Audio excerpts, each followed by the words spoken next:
que de verdad quiere hacer un trascendente. Un rato. Estamos armando equipo, Gabo. Es que antes yo hacía todo. Sí. Y estaba Sí. Trascendente.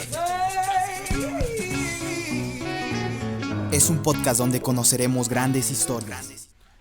Hey, hola, ¿qué tal, trascendentes? ¿Cómo están? Estamos bien contentos porque estamos grabando un nuevo episodio. Ya teníamos tiempo sin vernos, una disculpa, pero volvemos con todo y tenemos un invitado especial que yo creo que de las personas, Gabo, que me has hablado, de Willy lo conozco sin conocerlo. O sea, yo ya lo conocía, él llegó y ¿qué onda, Willy? Y él así como que, ¿y este confiado quién es, no? Y yo le digo así como con confianza porque Gabo me ha platicado mucho de él, me ha hablado de que es una de las personas que más admira. Y pues eso me da mucha alegría tenerlo hoy aquí en el podcast para que nos platique su experiencia contigo cuando se conocieron y todo eso. ¿Qué tal, Ray? Es un gusto estar otra vez por aquí y creo que vamos a arrancar muy bien el año. El proyecto estaba un poco estacionado por ocupaciones que ya les contaremos en el siguiente episodio, pero hoy estamos de fiesta. Tengo a un gran amigo con nosotros, espero te haya contado lo bueno, porque hay de todo. De todo un poco. No, a un buen amigo, Willy Martínez.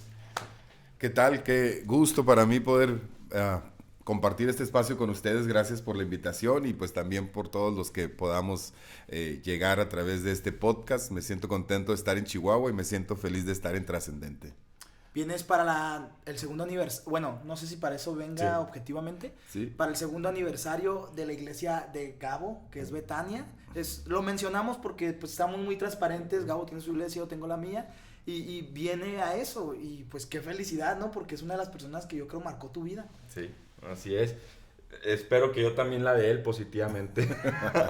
No, pues vamos a estar platicando un poco, Willy, de tu trayectoria en el ministerio, creo que la trayectoria que tienes en el tiempo, tienes una voz autorizada para hablar sobre el ministerio. Y nos gustaría comenzar para que la audiencia sepa quién eres, pues que te presentes brevemente y de ahí partimos con las preguntas. Sí, pues nada más aclarar que efectivamente estamos aquí en la ciudad de Chihuahua para participar del segundo aniversario de la iglesia Betania, iglesia que está fundando mi amigo Gabriel Quiñones y que con mucha alegría estamos aquí para formar parte de esa fiesta. Y bueno, como ya se infirió aquí en los primeros comentarios, hace años que conozco al pastor Gabriel, desde antes que fuera pastor, y yo creo que desde antes que fueras cristiano.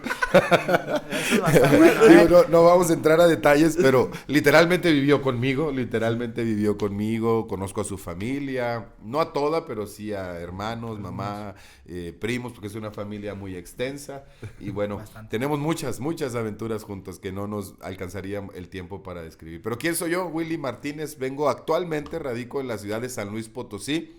En el mes de marzo voy a cumplir 3 años que me moví del estado de Baja California al centro del país junto con mi esposa, mi hija, y ya nació nuestro segundo hijo ahí en San Luis Potosí. Estamos colaborando en el pastoreo de una iglesia que se llama Comunidad Cristiana El Calvario de las Asambleas de Dios, una iglesia hermosa, y bueno, a grandes rasgos es lo que estamos haciendo actualmente, ¿no? Pero ya pues tenemos algún tiempo. Yo cuando me presentaba con algunos dentro de la iglesia, pues yo decía, yo nací de nuevo en el año 2001.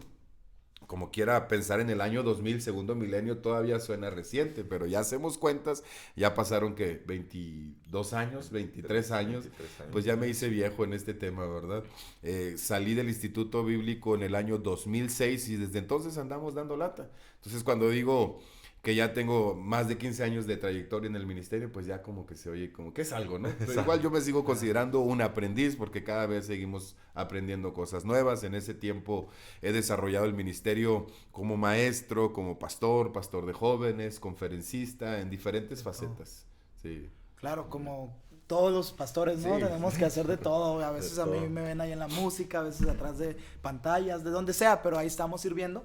Y me da mucha alegría, Willy, porque yo escuché una leyenda. No sé si quieran entrar de golpe a eso. Pero Gabo vivía no sé si en Tijuana o Baja California. En Ensenada. En Ensenada, y luego tu mamá estaba en una casa hogar sirviendo, y ahí llega Willy como encargado de jóvenes. Ahí es donde yo ahí yo empieza... llegué. ¿Tú llegaste? Llegamos en el mismo año, meses desfasados. Ok, y ahí es donde Willy entra a tu vida, ¿sí? Sí. Eso es importante mencionar para que vean el contexto de la relación de Gabo y Willy, pero para que vean cómo influenció de manera positiva. Gabo y yo jugamos mucho ajedrez, esto es algo muy externo, mucho, o sea, literal, si nos vemos es para jugar ajedrez, ¿verdad? Ajedrez. Eso es algo que está de ley en nuestra amistad. Y él me dijo, ¿sabes quién me enseñó? O bueno, con quién practicaba mucho y que tiene una capacidad bien diferente. Y Gabo me da consejos porque la realidad es que Gabo es mejor que yo en el ajedrez. Y él dice, el que me daba mucho... Bueno, ¿tú le enseñaste algo Yo así? le enseñé. Él me enseñó a mí. Y dice que se clavó tanto Willy que de repente ya Willy te ganaba, tiene No, el y ajedrez. ya fácil. Y ya más. Ahorita ya no tanto. Pero ahí entra, y esto habla mucho de tu capacidad de aprendizaje. A lo que voy es con eso, ¿no? Sí. Yo creo que eso es algo que no se encuentra en cualquier lugar. Y yo creo que te metiste tanto que dijiste, le tengo que ganar a Gabo. Pero eso mismo lo has llevado a cabo en tu vida cristiana. Porque hasta donde yo sé, eres una persona que lee mucho, tienes mucha capacidad retórica. Entonces, todas esas características a mí me encantan, porque no es fácil. Ahorita escuchaba un podcast de Franco Escamilla, si eres cristiano, no lo escuches. No es de él exactamente, es de él con Creativo, pero él decía, él empieza a hablar de muchos que él admira, ¿no? Como de estandoperos, y él dice, lo que me encanta de este estandopero, es que cada momento él sabe lo que va a hacer, lo practica, lo idealiza. Yo creo que Willy es algo así, porque hasta donde yo sé, lo escuché una vez predicar en Monte de los Olivos, y yo lo vi y lo empecé a analizar, y dije, no sé si a veces se rascaba como con, así como, nomás medio comezón, porque a veces pasa eso y nosotros, por algo hice ese movimiento en la cabeza, ¿no? Pero desde ahí me di cuenta que era un gran predicador, y yo creo que es una de las áreas que tiene muy fuertes, ¿no? En su predicación, o ¿cuáles más considerarías, Gabo, tú que lo conoces? Oye, no, hablando de lo del ajedrez, nomás para comentar que Willy se mete en un tema y lo desglosa, pues yo juego ajedrez y ya, y Willy me empezó a decir, esta persona ganó el campeonato en tal año, se empezó a saber nombres, fechas y todo, y hasta me daba coraje haberle enseñado. Pero te clavaste con Bobby Fischer, ¿no? De seguro. Sí, pero sí, a mí me gustaría, antes de entrar al tema de lleno, que Willy nos platicara un poco de su conversión. Willy fue ateo. Gracias a Dios. Gracias, fue ateo, y desde ahí traía la disciplina, puedo decir, de la lectura, ¿no, Willy? ¿Cómo fue esa etapa?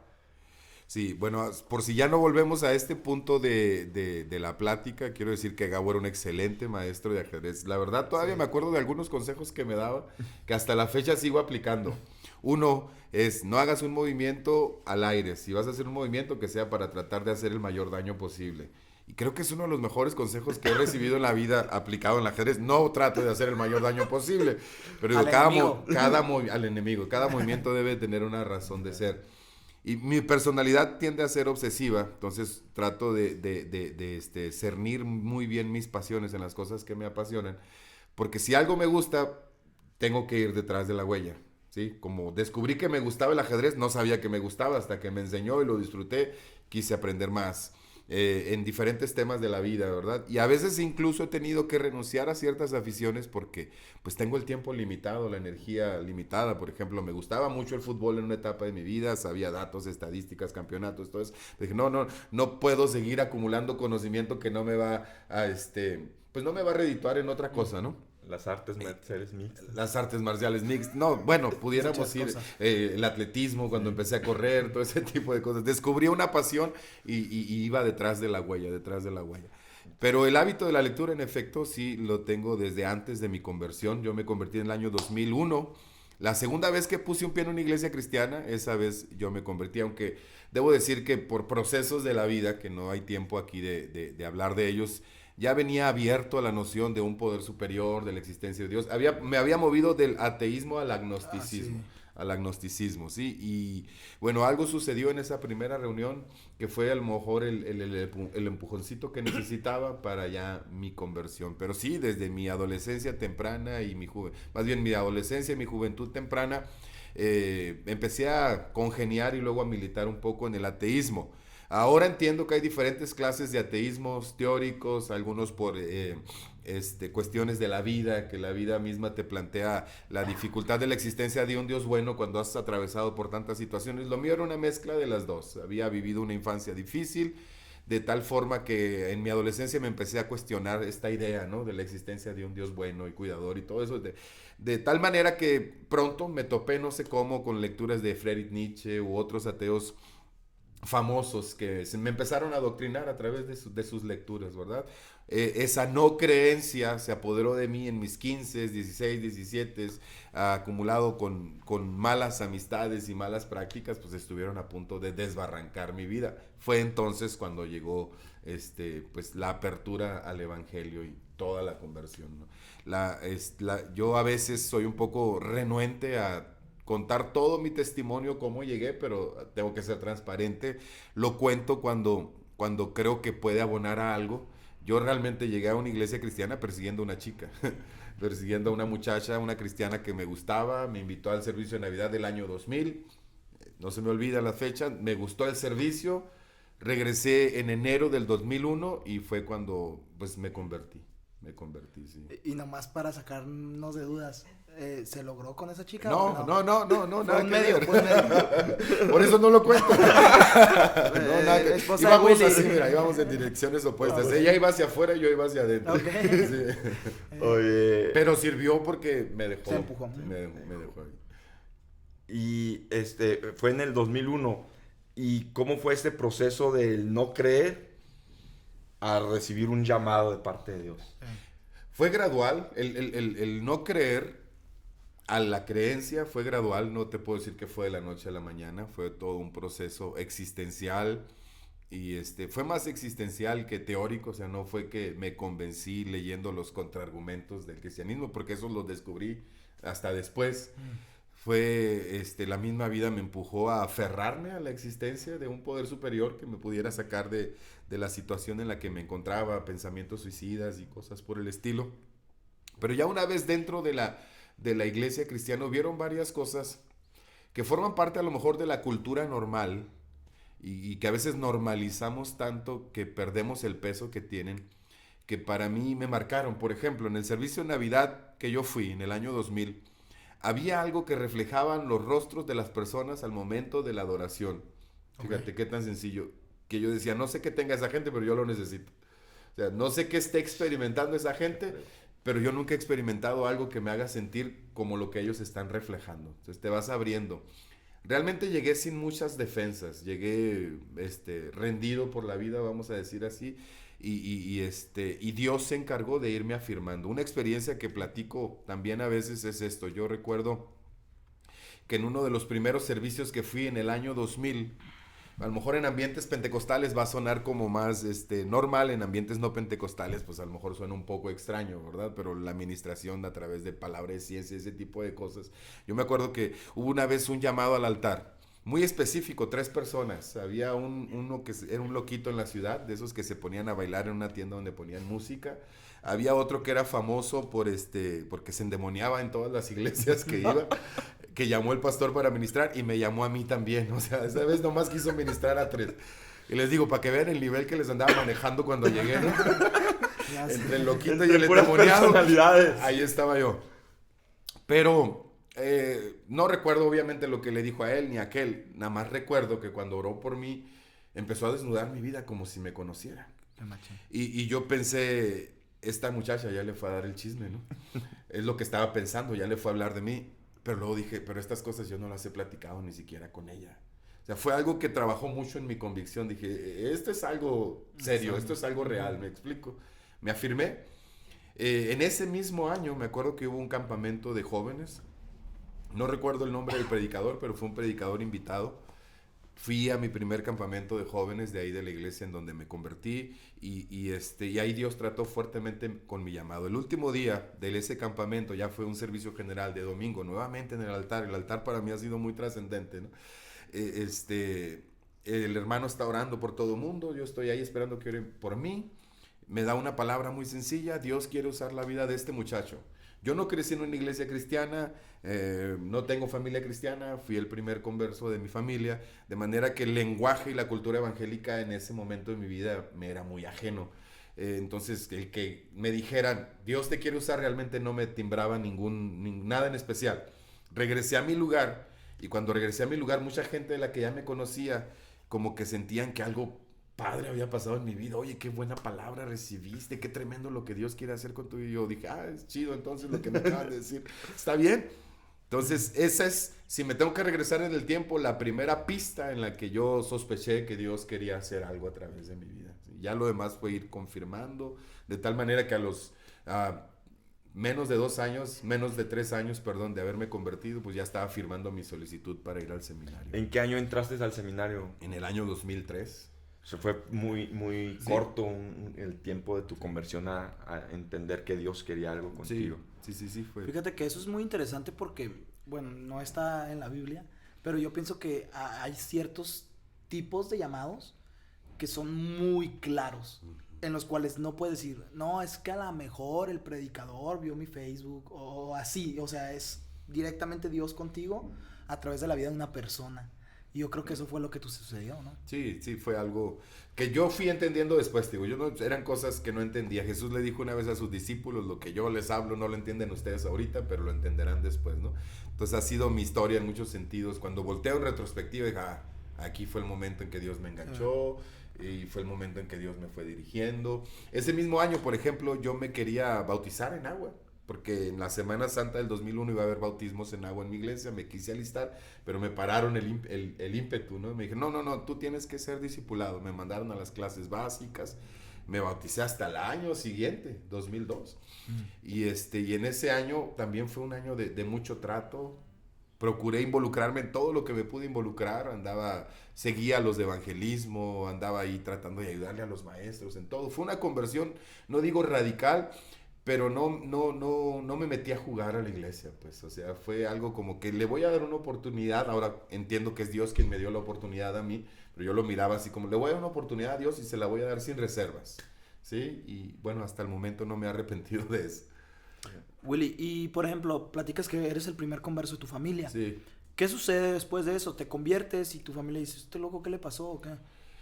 Algunos lo entendieron, otros no tanto. Mi familia es una familia dispersa. Estoy refiriéndome a mi familia materna, que es con la que crecí. Mi familia paterna, pues por historias de la vida no crecí junto con ellos. Algunos lo digirieron, otros no. No es como que hubiésemos sido una familia muy religiosa y estuviera traicionando los principios familiares, ¿no? Era como la mayoría de las familias en México, católicos nominales, pero no practicantes. Entonces, yo me acuerdo que cuando era adolescente mi mamá me hizo hacer la primera comunión y luego la confirmación. Y ella decía, con eso yo ya estoy cumpliendo. Como que ahí había terminado su obligación religiosa para conmigo, ¿no? Y no fue como pasa en otros casos, como que, ay, traición, cambiaste de bandera. No. O sea, se entendió que pues estaba explorando con las opciones que la vida presentaba. Algunos quizá esperaron que se me pasara pronto. Algunos quizá lo vieron como algo positivo por el rumbo que llevaba mi vida, que intentara acercarme a las cuestiones espirituales. Lo cierto es que respetaron mi espacio. Lógicamente, cuando yo me convertí, quise traerlos a todos y los invité en diferentes ocasiones y por diferentes razones, solamente germinó en algunos de ellos. Somos una familia grande, soy el menor de 9 hermanos y cada uno pues ha hecho su vida y sus hijos y todo eso. Y en momentos puntuales de su vida me hablaron, buscaron un acercamiento para buscar un consejo, una palabra, pero aún así siguieron su camino. O sea, me encantaría contarte la historia de otros, de que me convertí, luego se convirtieron todos, pero no fue mi caso. En algún tiempo luché con la culpa, pensé que había hecho algo mal, pensé que se debía a algo que no hice, pero dije, bueno, en su momento pues compartí la palabra, di buen testimonio, o sea, no he vivido una vida doble, entiendo que cada quien tiene sus tiempos y que a fin de cuentas Dios respeta el derecho a decidir de cada quien, ¿no? Y bueno, te conviertes, tienes un llamado, vas al instituto, graduando del instituto, que fue el año que nos conocimos, 2006, llegué a la casa hogar unos meses después que tú. ¿Cuál fue tu formación ministerial o con qué te topaste? Porque es otro mundo, el deseo de servir a Dios después del instituto con la realidad. Claro. ¿Cuál fue los primeros choques que tuviste, Willy, y qué consideras que fueron tu proceso que Dios de formación para tu vida ministerial? No sé si se va haciendo uno, no, cínico no es la palabra, pero vas abriendo los ojos a la realidad real. a la gente que crece dentro de la iglesia, a lo mejor no le cuesta, o más bien le cuesta un poco trabajo entender que los que no venimos de un trasfondo evangélico pensamos que todo es perfecto alrededor de la iglesia evangélica. O sea, que la gente está a un nivel inferior a los ángeles, pero muy por debajo. Pero cuando vas abriendo los ojos a las realidades que ahora entiendes, somos humanos, que reflejan nuestra humanidad y que estamos pues tratando de luchar por ser mejores y ves errores y todo ese tipo de cosas, pues vas abriendo los ojos a la realidad real. Cuando yo salí del seminario, yo me acuerdo que una de mis oraciones, porque miraba que en pasadas generaciones se hacía difícil que alguien pudiera dedicarse al ministerio de tiempo completo en cuanto graduabas. Ahora yo empecé a orar, Señor, me gustaría poder servirte en lo que me estoy preparando de tiempo completo, no porque le tenga miedo a un trabajo, porque pues trabajé desde mi adolescencia, de hecho dejé un buen trabajo para entrar al instituto, sino porque realmente quería dedicarme a lo que me estaba preparando. Entonces cuando salí, la directora de la casa hogar me invitó a pastorear en una casa hogar donde había cerca de, entre niños y adolescentes, 100, más staff, familias y todo eso. Entonces, a vivir ahí y encargarme de las cuestiones espirituales y asistir en todas las cosas que conllevan la casa hogar. Esa fue mi primera experiencia. Fue bueno, pero fue toparte con la realidad. Por ejemplo, en casa hogar yo viví rechazo de los mismos muchachos. En el primer año me costó tanto trabajo ganármelos, al grado de que tengo imágenes mentales de que llegaba a un lugar donde estaba una bolita de chicos, voy a sentarme con ellos y platicar con ellos, y en lo que yo llegaba se dispersaba la bolita, o sea, señales de rechazo, y yo pensando, pues uno pensando que como eres portador de la palabra de Dios, todo el mundo te va a recibir con, pásele siervo del Señor, no, pues te vas dando portazos que te van abriendo los ojos a la realidad, y es bueno que sepas a lo que te estás enfrentando, que no es un camino de miel sobre hojuelas, que es un camino donde hay tentación, donde hay traición, donde hay deslealtad, donde hay todo ese tipo de cosas, pero que vale la pena seguirse caminando. Te estableces ahí como pastor y como encargado de, ¿cómo se le puede decir? Era como el pastor de la casa hogar, pero la casa hogar tiene una cobertura de una iglesia, Centro Familiar Cristiano Bethesda en Ensenada. Entonces, los fines de semana nos congregábamos ahí. Si bien durante semana pues se hacía la vida normal de una casa hogar, llevarlos a la escuela, asistirles con sus tareas, me tocaba ir a hacer juntas pues como su tutor, ¿no? Ir y presentar, firmar boletas, todo ese tipo de cosas. Y durante 6 años estuve colaborando en esa casa hogar, junto con mi participación en la iglesia.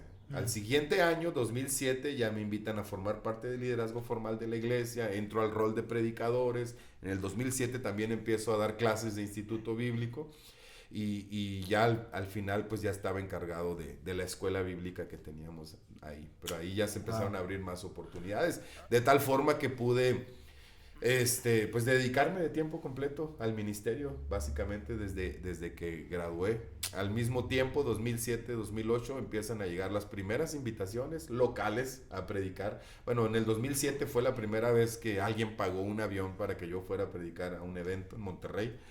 Y poco a poco se fue desengranando esta otra faceta como conferencista. Me tocó, aparte de ser compañero de Willy de cuarto, fui parte de los chavos que le tocó inconversos ahí en la casa hogar, aunque crecí en una familia cristiana. Pues yo no había tenido una decisión de seguir a Cristo. Y Willy lidió conmigo, Ray, en los primeros. Lo más silvestre de Gabo me tocó lidiar lo mismo. Entonces,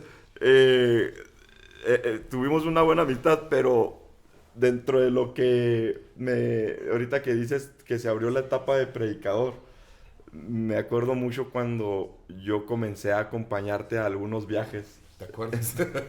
Era mi escudero. Era tu escudero, pero creo que muchas veces te metí más en un aprieto que en una bendición. Me acuerdo en la ocasión que ibas a predicar en Tijuana, en una campaña como de 3 días. Y yo estaba en la prepa y me dijiste, acompáñame. Y dije, la escuela y todo. El viernes saliendo de la escuela te vas. y me llegas todo allá, tú no te preocupes, tú llega y todo este rollo.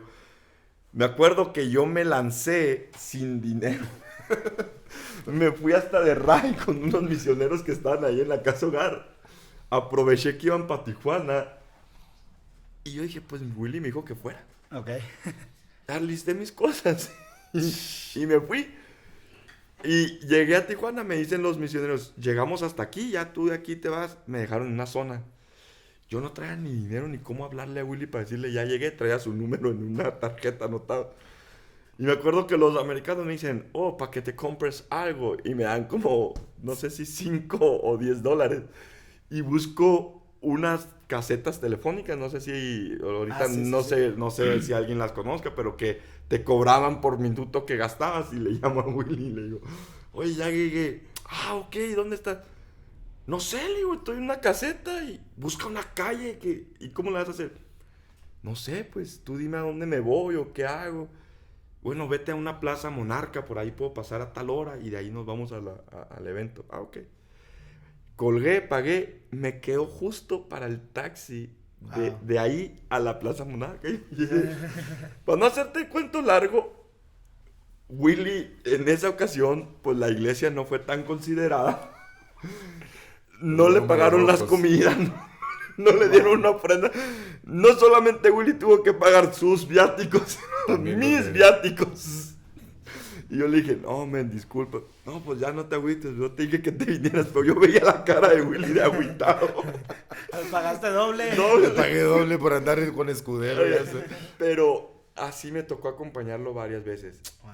Yo veo el ministerio de Willy actualmente muy bendecido, en muchas formas, con una agenda apretada, pero no fue de la noche a la mañana. Claro, hay cosas detrás. Él creo que tiene una carrera donde puertas se le han abierto por gracia de Dios, pero también un precio que pagó o que sigue pagando. Y eso a veces no lo vemos. Okay. Yo quisiera, Willy, que nos contaras un poco de eso, de cómo... Porque yo creo que todos llegan a un momento de frustración donde ven que las puertas no se abren. Sí. Pero también hay otra etapa cuando las puertas se abren. ¿Cómo lidiar con eso? Sí, claro. Cuéntanos esa transición de cuando yo era tu escudero chafa que te producía más peso que alivianar la carga. Y cómo Dios te fue abriendo puertas. Ahorita recuérdenme esta frase. Todo de repente de Dios viene precedido de un proceso. Ningún de repente de Dios sucede de repente. Pero regreso poquito a esa etapa. Una anécdota chistosa con Gabriel es acerca de su nombre. Él se llama Gabriel Isaí, por si no sabían. Pero cuando nos lo presentaron, a mí me pareció escuchar que se llamaba Abisaí.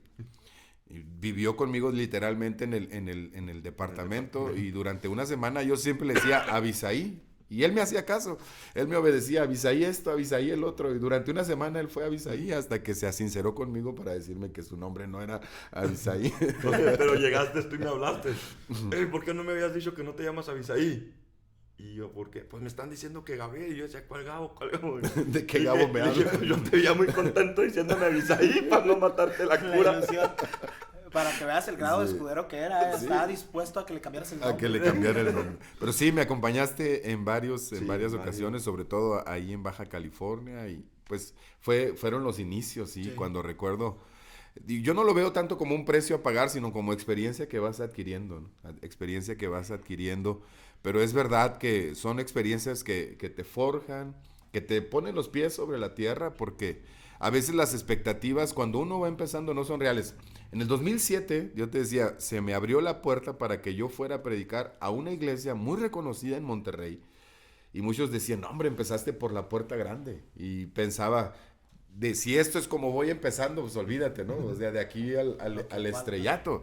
Pero ese tipo de experiencias me asentaban demasiado sobre los pies sobre la tierra. Y todo hay detrás un proceso. Es más importante que uno aprenda a vivir los procesos de parte de Dios de formación, porque si sucedieran muchas de las cosas que van a suceder en determinado momento, pero tú no eres todavía la persona que Dios quiere que seas, no lo vas a poder sostener, porque así como es gratificante, el ministerio también abre ciertas tentaciones que no conoces cuando eres anónimo, pues, y no lo digo como si tuviera cierto grado de fama, pero cuando estás sirviendo solamente en el anonimato.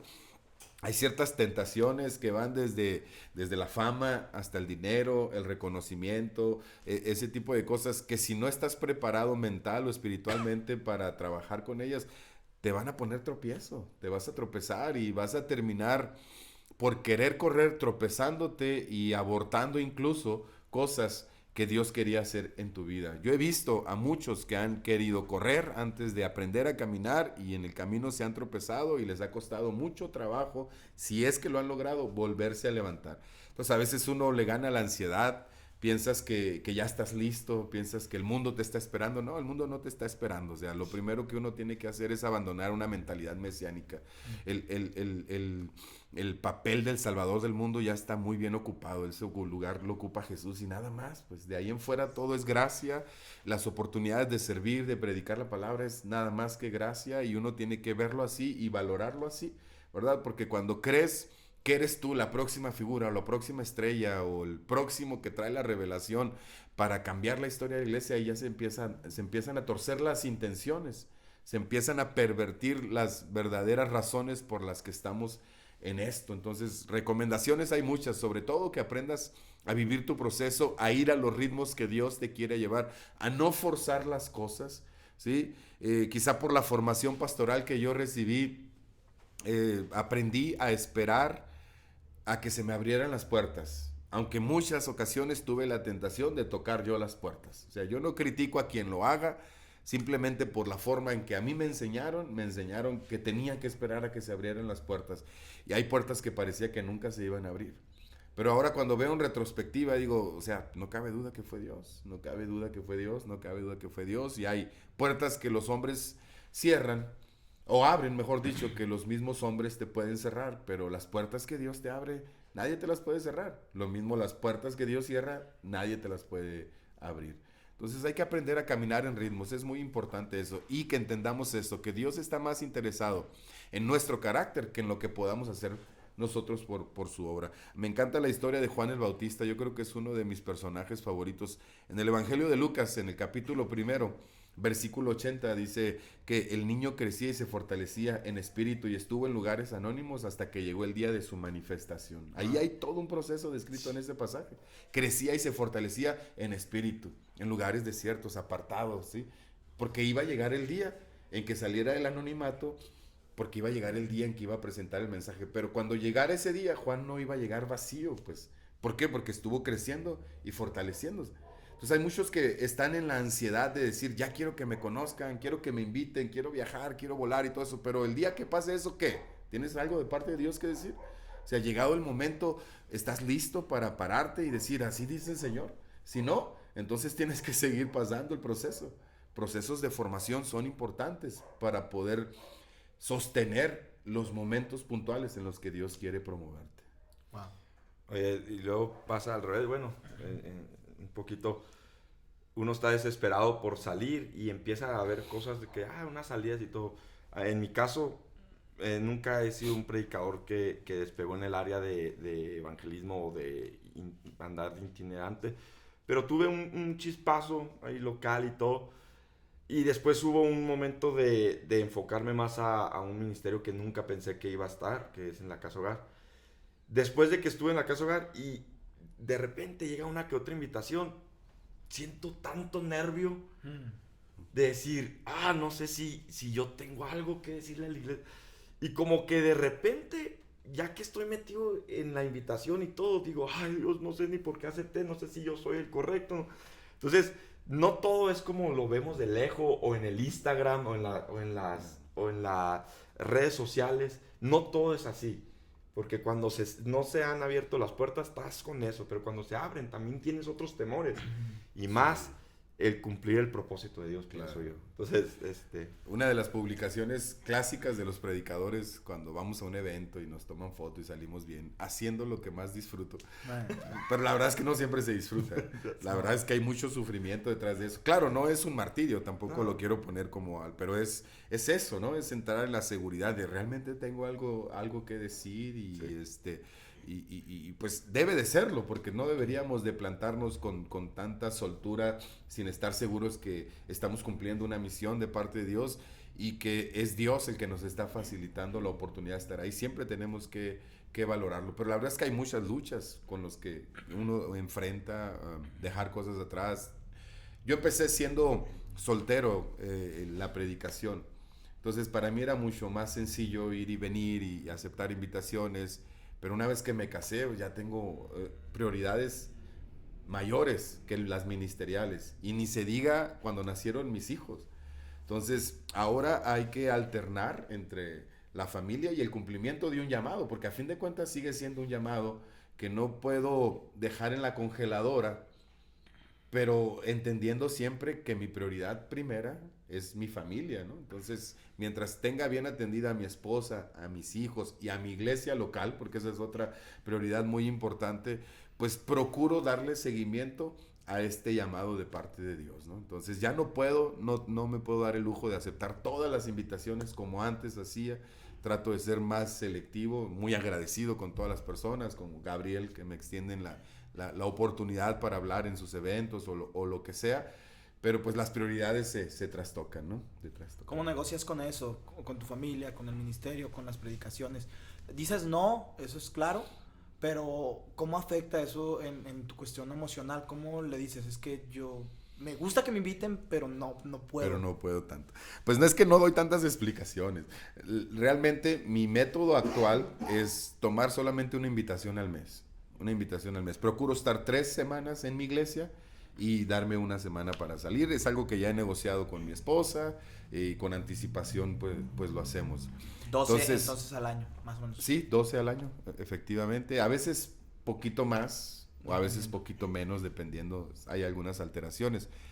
Pero, por ejemplo, si me invita a alguien y ya tengo la invitación del mes, digo, hermano, ya tengo esa fecha, ya la tengo ocupada, ¿me explico? Okay. No le doy mayores explicaciones, simplemente agradezco, porque pues siempre hay que ser agradecido y dejar la puerta abierta. Les digo, si en el futuro se puede dar la posibilidad de agendar otra cosa, lo haría con mucho gusto. No quiero ser místico en esto, pero ¿cómo aceptas la invitación de alguien? O sea, si es una al mes, okay. ¿Cómo dices, es esta? O le dices, hermano, deme un momento para orar, o el primero que llegue. O el primero que llegue, o esperas a 3, 4 que se junten, o ¿qué haces? En primera nunca respondo a la primera que sí o que no.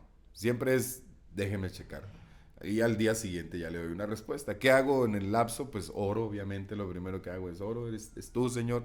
Luego lo platico con mi familia y luego lo platico con la iglesia. Si se abren las 3 puertas, entonces le damos luz verde. Sí. Okay. A mí me gustaría, no sé si vas en un proceso No, dale. Bueno, me gustaría saber cómo fue tu proceso de Willy encargado de pastorear la casa hogar a Willy pastor. Pues ha sido un proceso largo, ha sido un proceso de aprendizaje, porque pues no solo era nuevo en el evangelio, sino que además era muy joven, y ha sido un proceso también de desaprendizaje, ¿no? Porque en el camino hay cosas que tienes que ir dejando que no son funcionales. Además, aunque la casa hogar llegó a ser como una mini congregación, es muy diferente pastorear adolescentes, jóvenes o niños dentro de un contexto de casa hogar que pastorear una iglesia. Puedo hacer perdón, sí, no te quiero robar la idea, nomás creo que Dios te curtió con las ovejas que te dio, que eran chivos más que ovejas para que no te... Bueno, yo no lo quería decir así, pero Gabo era parte de esos chivos, sí. Por ejemplo. Dios lo curtió, así que ya cualquier hermano que llegue a la congregación, ¿qué me va a enseñar usted? No, pero aparte que fue un proceso de mentoreo, o sea, tuve un pastorado muy cercano, mi pastor ejerció como una paternidad espiritual sobre mí y fue colaborar cerca de él y experimentar la confianza de colaborador, la confianza que me daba de predicar, de enseñar, de resolver ciertos casos, sabiendo que él es la figura principal, o sea, en otras palabras, quien asume los riesgos, pues te da una cobertura y una confianza que ya ha llegado su momento, puedes desarrollar, ¿no? Entonces, se van escalonando todas esas experiencias y digo, no lo sé todo, no tengo el hilo negro, pero pues tampoco estoy empezando de cero, aunque sigo aprendiendo, ¿no? Porque cada cabeza es un mundo, cada familia es un mundo, cada ciudad es diferente, ¿sí? Entonces, seguimos aprendiendo, desde luego que sí. Aunque siento que Dios me fue preparando. Sí. Dios me fue preparando, definitivamente. Pero, ¿Cómo entras, a la iglesia donde estás? ¿Te hablan? ¿Necesitamos un pastor? Ok, ¿Cómo fue eso? la razón por la que estamos en San Luis Potosí es... Sí, ese cambio de ciudad es lo que me Sí, generó, sí, güey. porque fue un cambio, ha sido de hecho uno de los cambios más drásticos de mi vida. Número uno, pues soy de Ensenada, Baja California. Ahí nací, ahí está mi familia, ahí nací de nuevo, ahí está mi iglesia, ahí están mis amigos. Me casé y los primeros 4 años de mi vida ahí estuve con mi esposa, ahí nació mi primer hija. Y mi esposa era muy feliz en Ensenada, le encantaba Ensenada, aunque ella no era de Ensenada. Ya me la llevé de San Luis Potosí para allá.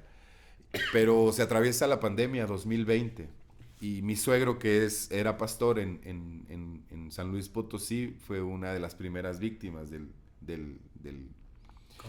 COVID, ¿no? Entonces, la iglesia no queda sin pastor, eligen a mi suegra como pastora. Y mi suegra, después de que estuvimos por allá platicando, nos extiende la invitación para colaborar con el pastoreo de la iglesia. No fue una invitación que aceptamos de inmediato porque quisimos orarlo, quisimos platicarlo, quisimos consultarlo con personas importantes, en este caso con nuestros pastores. Fue un proceso de meses. O sea, mi suegro fallece en septiembre del 2020. Vamos, atendemos el funeral, se dan las primeras pláticas, regresamos a Ensenada y luego en diciembre regresamos otra vez a San Luis Potosí para estar ahí, pues no solo las épocas decembrinas, sino ayudar con la iglesia. Y ahí se dan otras pláticas más serias y la invitación formal. Entonces regresamos a Ensenada en enero y lo platicamos con nuestros pastores y ya Dios había preparado el terreno en el corazón de nuestros pastores, de tal forma que sentimos que era la dirección y la voluntad de parte de Dios, que en nuestro contexto eclesiástico no solo es cambiar de ciudad, cambiar de iglesia, sino también cambiar de distrito, ¿no? Con todas las implicaciones que eso conlleva, pero pues vimos la mano de Dios cómo nos fue guiando hasta llegar allá. Me imagino que no fue fácil en la cuestión también eclesial, porque, pues bueno, la gente se acostumbra a un pastor. Claro. El cambio es difícil. ¿Hay otra gente que quería entrarle? ¿Cómo fue eso? La transición dentro de la tragedia fue sencilla porque como pareja pastoral mis suegros fueron muy amados por la iglesia. Mi suegro hizo un gran trabajo y evidentemente dejó huella en la iglesia, ¿no? Ese gran trabajo que él hizo, de tal manera que pues la transición hacia mi suegra como pastora pues fue natural. Sin embargo, como es una iglesia numerosa y es una iglesia con diferentes complejidades, pues sí requería el auxilio. No éramos unos completos extraños para la iglesia, porque para empezar, mi esposa salió de ahí. Y número 2, pues en diferentes etapas íbamos de visita, ya había predicado, ya había enseñado ahí. La gente me relacionaba como el yerno del pastor, aunque sabían que yo estaba acá. Entonces no hubo una contienda, por ejemplo, por así decirlo. A lo mejor sí hubo intereses, pero la elección fue muy limpia, muy ágil, muy rápida. Y entonces así sucedió. Lógicamente, si una congregación ha sido pastoreada más de 25 años por la misma persona, pues dejan una huella. Y más si has hecho un buen trabajo.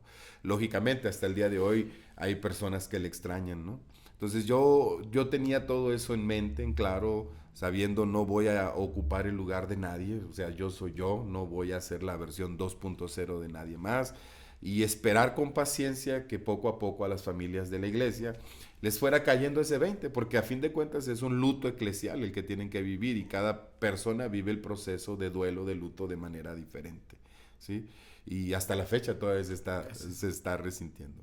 Igual, yo pienso, Willy, que los cambios que se hacen no solamente es para la persona implicada y la familia como tú directamente, para la iglesia que te recibe, sino para la iglesia que te deja. Claro. Fuiste una figura muy querida, muy amada en la iglesia Bethesda, perdón, donde eras una pieza importante en el liderazgo, en la confianza del pastor.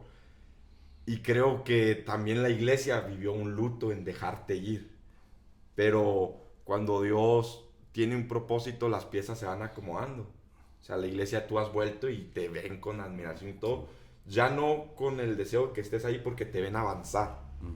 Entonces es padre eso, entender los tiempos y los procesos de Dios Sí, desde luego, porque los cambios no son sencillos, no son fáciles, y al pasar el tiempo a lo mejor se vuelven más difíciles, pero ese tipo de detalles son importantes. He vuelto a mi iglesia, he vuelto a mi ciudad y he vuelto ya como se siente raro, se los he dicho a ellos, volver como invitado a casa, a la que fue mi casa durante tanto tiempo, pero pues así me abren las puertas de su casa y me dan todas las confianzas que me tenían en su momento. Yo ahí en la iglesia donde salió Willy, salió Viri, mi esposa, salí yo, ahí me bauticé,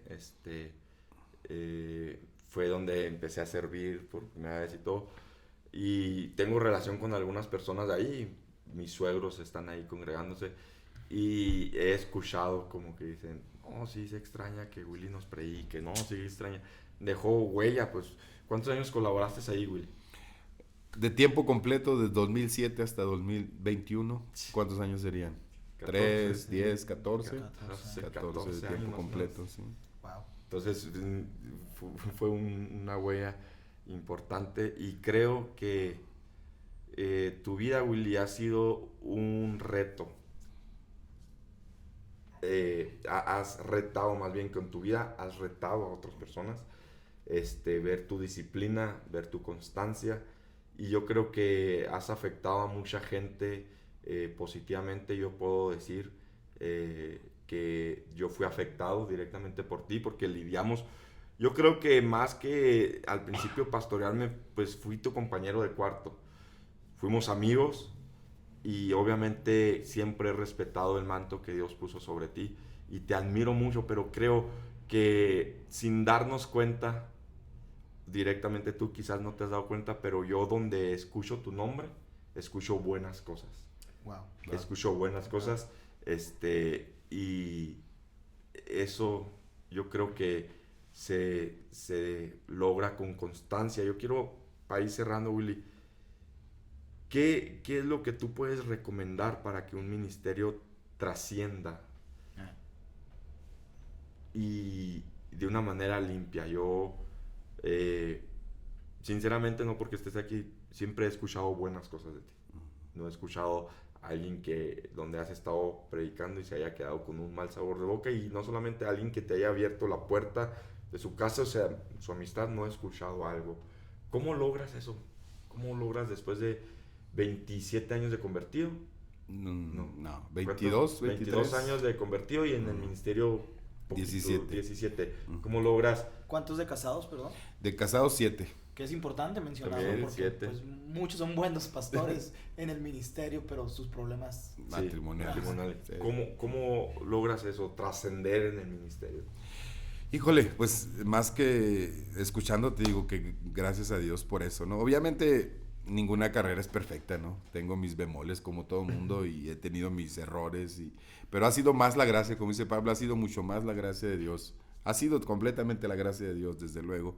¿A qué se lo puedo achacar? A la buena escuela que recibí, a la buena escuela de pastoreo, ¿sí? A la formación que obtuve por parte de mis pastores, el acudir a atender a sus consejos y sobre todo seguir su ejemplo, ¿no? Porque las palabras pueden convencer, pero el ejemplo arrastra. Y tú mencionaste una palabra que para mí es fundamental, la constancia. O sea, tienes que prepararte para entregar un día sí y al otro también. Entonces, el éxito lo vas alcanzando con base a la constancia. No se va construyendo de la noche a la mañana. Lo que se construye de la noche a la mañana probablemente también se destruye de la noche a la mañana. Entonces, esa parte, el ser perseverante, ser paciente, ser constante. Y para mí hay un elemento muy importante que cada que puedo resaltarlo, lo resalto, es la oración, la vida de oración, que esa es la escuela que me han formado, ¿no? O sea, cuando yo hago un recuento en retrospectiva de las cosas que Dios me ha permitido vivir, digo, yo me acuerdo cuando le pedí eso a Dios. Yo me acuerdo que yo le pedí eso a Dios. Yo le acuerdo que le pedí eso a Dios. Entonces puedo ver mi vida hacia atrás, digo, han sido oración contestada, tras oración contestada, tras oración contestada, tras oración contestada. Entonces en todo es Dios, en todo ha sido Dios, ¿no? Y ya la huella que queda después se la adjudico completamente a Dios. ¿Qué es lo que recomiendo a esto? Que sean constantes, sean perseverantes, pero sobre todo sean personas del Espíritu, pues personas de Dios que tengan una vida de espiritual viva y activa para que se refleje en todo lo que hagamos. ¿Cómo es tu vida espiritual? Te lo digo porque el podcast, aunque aparentemente lo escucha mucha gente creyente, también lo escucha mucha gente que no es creyente. Claro. Incluso este podcast, ahora que fui a Denver, allá lo escucha gente que trabajaba conmigo en mi trabajo común y me dice, oye, ¿por qué no has hecho podcast? Y ya le dije, vamos a volver, ahora que vuelvo voy a hacer, lo voy a escuchar. Y ellos tienen a veces ese tipo de dudas de cómo, yo no sé nada de eso, o sea, yo soy una persona que trabaja en su vida normal, ¿cómo puedo vivir una vida espiritual? Claro. Bueno, mi vida espiritual es hasta cierto sencillas, a cierto punto sencillas, son las bases, ¿no? Me levanto temprano, oro, le doy gracias a Dios, luego me ejercito. Por 7 años u 8 adquirí el hábito de caminar y correr. Y aunque muchos lo ven como desligado, para mí todavía formaba parte de mi devocional, porque gran parte del trayecto yo voy orando, voy platicando, voy escuchando algo, Biblia o algo que me retroalimente espiritualmente. Leo un devocional diario, sin embargo no es en la mañana cuando hago mi lectura profunda de la Biblia, eso es durante el día.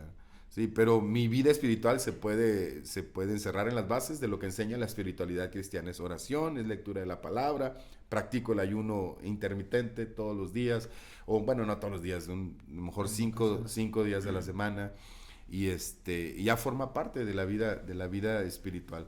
Hago énfasis en esto porque a veces hay temas que uno no considera tan espirituales, pero lo son. ¿Sí? La manera en que estamos integrados nosotros como espíritu, alma y cuerpo hace que lo que le afecta a tu alma le afecta a tu cuerpo, lo que le afecta a tu cuerpo le afecta a tu alma y a tu espíritu. Entonces, cuando logras conjugar de forma holística prácticas o hábitos que te dan salud, te van a dar salud en todas las áreas de tu vida. Entonces yo no trato de desligar lo espiritual de lo físico, para mí forman parte de una misma cosa, y entonces procuro llenarme de hábitos que me abonen algo saludable en estas áreas de mi vida y combinarlos en una base diaria, ¿no? En una base diaria, sí. Pero es fundamental, lógicamente. Bueno, pues eso es un gran ejemplo y creo que de ahí viene todo, ¿no? A veces se nos olvida y queremos como normalizar la vida de un creyente y decimos, no importa que no ores tanto, Dios te siga amando, no importa, pero sí es bien necesario. Claro. Las bases son fundamentales. Yo me acuerdo de un comercial de Michael Jordan en mis tiempos, cuando todavía jugaba Michael Jordan, no de los documentales. Creo que era de Gatorade, donde empieza hablándote de sus errores. ¿Cuántos tiros fallaba al día para poder encestar el tiro correcto, ¿no? Y el anuncio estaba encaminado a fortalecer las bases, o sea, hacía 3,000 intentos de tiros libres al día para que a la hora del juego pues salieran los tiros importantes, clavando. O sea, no todos son highlights en la vida, o sea, son las bases, y si las bases están firmes, te van a permitir sostener un crecimiento futuro. Sí, muchos pueden crecer de la noche a la mañana, pero si la base es endeble, se va a trastabillar todo. Entonces la base, hay cosas que jamás vamos a trascender del cristianismo, en el sentido de que nunca vamos a llegar a un punto en donde ya no necesites orar, en donde ya no necesites leer de la palabra, en donde ya no necesites consultar a Dios, en donde ya no necesites mentoreo. Nunca. Son las bases del cristianismo, ¿sí? Simplemente las tienes que ir reforzando. Son cosas sobre las que se va a sostener tu crecimiento. Pues yo creo que aquí el tiempo pasó pronto. Sí. Creo que aquí nos terminamos, nos despedimos, Ray. Fue muy ameno. Gracias, Willy, por darte el tiempo y por abrirte y conocerte un poco más. Pues mañana vamos a estar ahí escuchándote con el favor de Dios y pues vamos a seguir haciendo podcast. Vamos a seguir, excelente. Vamos a dividir como en segmentos para que la gente sepa de qué se trata, porque bueno, a Gabo lo sigue gente de todo tipo, pero lo sigue mucha gente que está muy relacionada en el ministerio. Igual a mí, no soy tan famoso como Gabo, pero a mí me sigue más demonio, me sigue más gente que no va a la iglesia y ese tipo de cosas. Entonces, pues, vamos a estar manejando todo para que ese mensaje llegue. Y gracias, pues, porque... Gracias, Willy, por tomarte el tiempo. Sí. No, pues, gracias a ustedes por la invitación. Excelente, y que les vaya muy bien con este proyecto, ¿no? Hay que seguir haciendo ruido a todas las gentes, a todas las personas posibles. Un saludo a todos los que sigan este podcast y pues corran la voz, ¿verdad? Para que siga transmitiéndose. Gracias y bendiciones. Bendiciones. Listo, se fue. 3, 2, 1. Hola. Tripas, nos vamos. Oye,